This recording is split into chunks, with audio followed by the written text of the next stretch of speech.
Hi, I am Doris, and this is Group 5. And should all food and animal products be free-range pasture-raised? I'm Caitlin. I'm Jessica Lira. I'm Eileen Songs. And this is AASCI 67. We're going to be talking about free-range animal products and their pros and cons. So domestication of animals for food began around 10,000 years ago during the Neolithic Revolution. Early farming systems were by default free-range or pasture-raised, as there was no infrastructure for intensive confinement. Domestication of sheep, goats, cattle, and pigs were among the first domesticated animals. They grazed on open land and played a role in early mixed farming systems. Pasture-based systems where traditional livestock farming relied on rotational grazing and free movement, which naturally aligned with animal welfare and soil health practices. Here we have 3 pictures depicting the Neolithic Revolution around 10,000 years ago.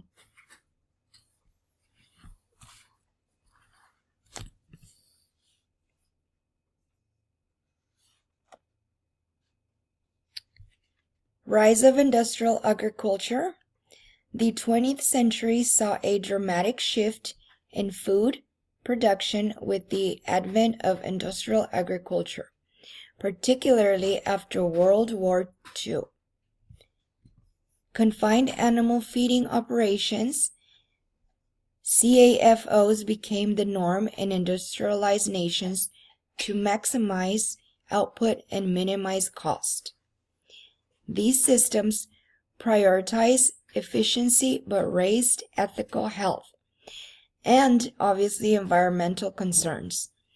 Antibiotics, growth hormones, and grain-based diets became widespread to accelerate growth and prevent diseases in crowded conditions. We have pictures here which depict the treatment of pigs and chickens and how by giving them antibiotics, we became sick with influenza, hepatitis, and salmonella. So this was a pretty rough time.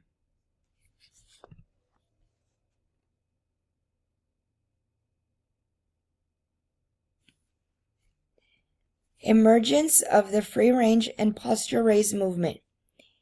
As consumer awareness of food systems grew in the late 20th century and early 21st centuries, interest surged in animal welfare, sustainability, and transparency. Free-range and pasture-raised systems promote natural behaviors, outdoor access, and grazing. Grass-fed and organic labels became popular, although definitions and standards vary by country. Advocates argue these methods are better for animal welfare, nutrient density, soil health, and climate resilience.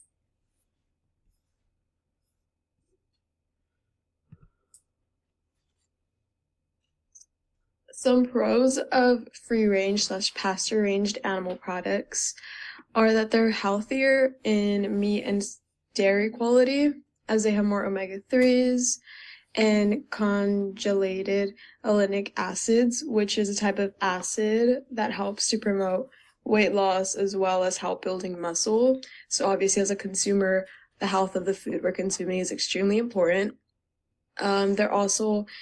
The animals are given fewer antibiotics because they are kept in much smaller groups, so the likelihood of illness to transfer is a lot lower.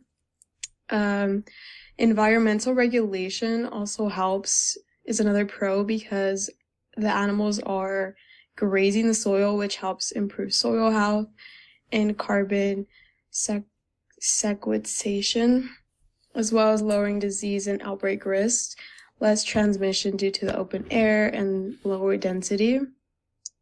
Having animals be free range or pasture ranged also helps to reduce greenhouse gas emission when it is properly managed, especially with cattle. This helps to decrease the methane released into the environment. This process also helps to reduce stress on animals and suffering. Less crowded herds is obviously more humane in the conditions. These companies also help us to support local economies, as smaller scale farms often rely on pasture-based methods because they can't compete with the big corporations. This also increases biodiversity. Pasture systems promote wildlife and plant diversity. Ethical consumer choices align with the values of humane and ethical consumption. Prevention of traditional farm practices keeps heritage methods alive, as well as the reduced use of chemical inputs, less reliance on synthetic feeds and fertilization, as animals are allowed to graze on grass freely, and the growing consumer demand, which reflects trends towards sustainable and responsible consumption.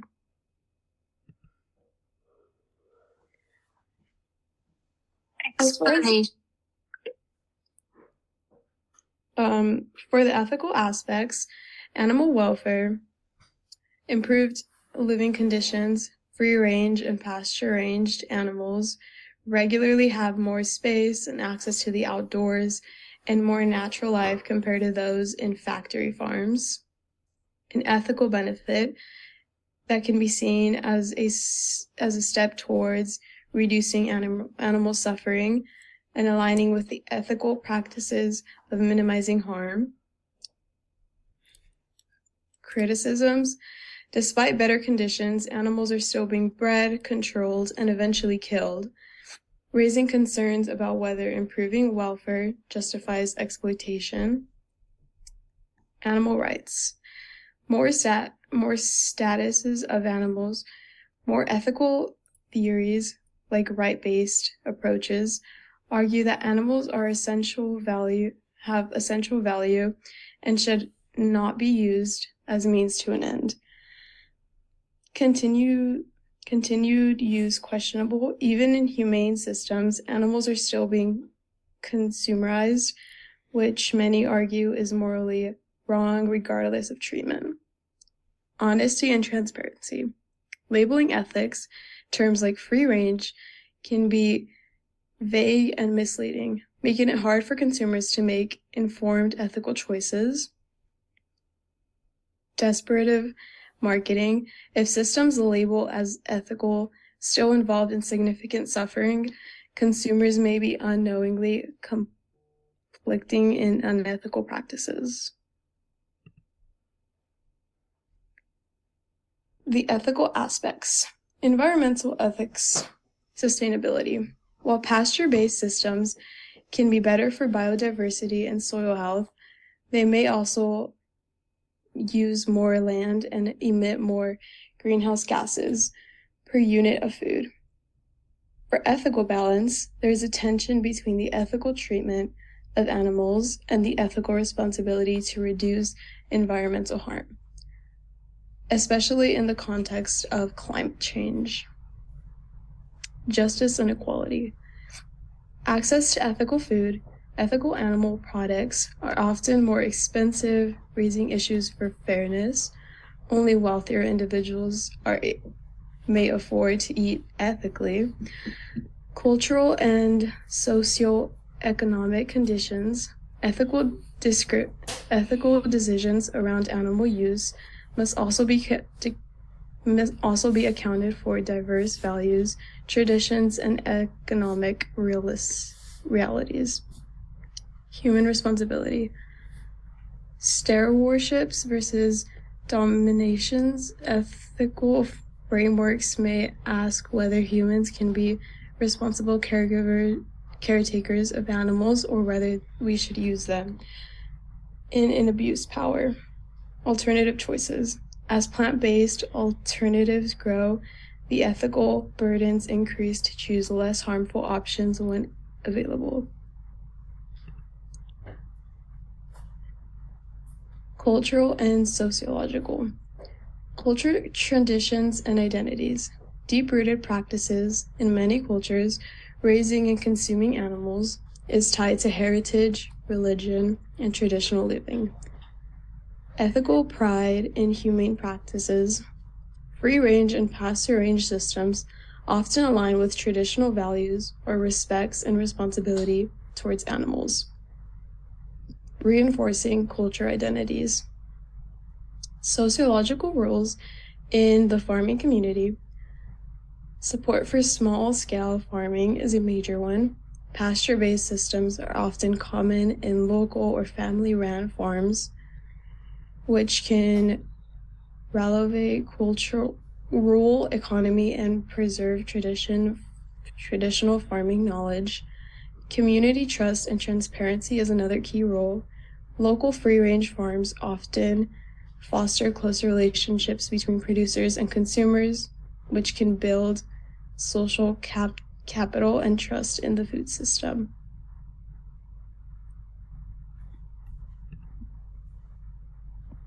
Cultural and sociological. Public perception and social norms. Ethical consumerism. The rise of free-range and pasture-raised products reflects a broader societal shift toward more ethical, conscious consumption. Social signaling. Choosing these products can be a form of moral or cultural expression. People may identify as ethical omnivores or locavores as a part of their social identity. This is a way to keep them diverse from everyone else. Critique in industrial agriculture. Support for pasture-raised systems often come with the rejection of factory farming, reflecting changing societal values about animals and food ethics. Inequality and access. Class-based access to ethics. Sociological, only certain groups, often wealthier groups or more educated, can afford or prioritize free-range options, which can deepen divides in ethical food access. So this may divide groups of people when choosing which food to eat. Globalization and cultural shifts. Western influence. The free-range / pasture-raised movement has been largely shaped by Western animal welfare ideals, which may not align with all cultural perspectives. Pictures I chose just basically show the difference between cage-free, free-range, and certified humane, and it explains it in deeper depth to more visual learners. Current events. Implementation of California's Proposition 12. As January 1st, 2024, California and Massachusetts have fully enforced laws requiring the fresh pork sold within borders must come from gestation crate-free systems. This mandates that pigs have sufficient space to move freely, addressing concerns over animal confinement. Producers like Neiman Ranch have aligned with these standards, ensuring that pork products meet the new humane requirements. On the right, there's pictures of some pigs. In a significant move toward transparency, the U.S. Department of Agriculture, USDA, updated its labeling guidelines to define pasture-raised more precisely. Now animals labeling as such must spend the majority of their lives on pasture. Land with rooted vegetation cover, distinguishing it from free range, which only requires outdoor access. This change, driven by a petition from Pasture Bird and Purdue Farms, aims